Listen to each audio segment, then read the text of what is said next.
একদিন আমার জায়গায় নিজেকে রেখে দেখো, কষ্ট কী জিনিস তা তুমি বুঝতে পারবে।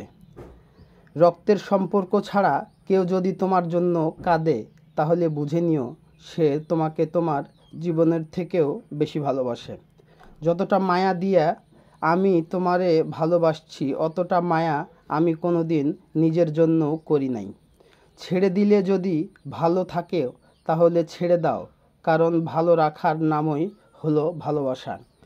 কিয়ামতের মাঠে সব নবী কাঁদবেন নিজের জন্য, আর আমাদের নবী কাঁদবেন আমাদের জন্য। শূন্য ছিলাম, ভালো ছিলাম, পূর্ণতা খুঁজতে গিয়ে কেন দুঃখ পেলাম। পুরুষ তখনই পূর্ণতা পায় যখন সে মায়ের মতো যত্ন করা কোনো এক মহারানী পায়।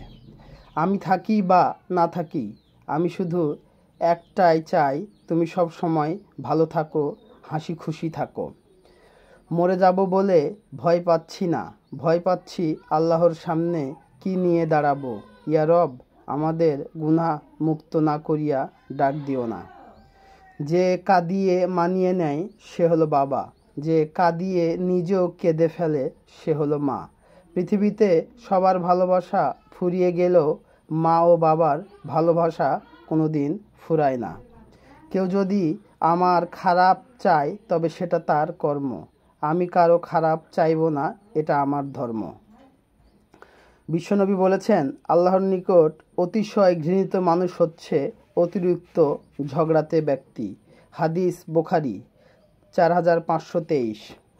সবচেয়ে বড় বেঈমান হলো মন, নিজের বুকের মধ্যে থাকে আর কাঁদে অন্যের জন্য। যে রব গাছের ডালে ঘুমন্ত পাখিটাকেও পড়ে যেতে দেয় না, আপনি কি করে ভাবলেন সেই রব আপনাকে একা ছেড়ে দিবেন? সুতরাং ধৈর্য ধরুন, শেষটা সুন্দর হবে ইনশাআল্লাহ।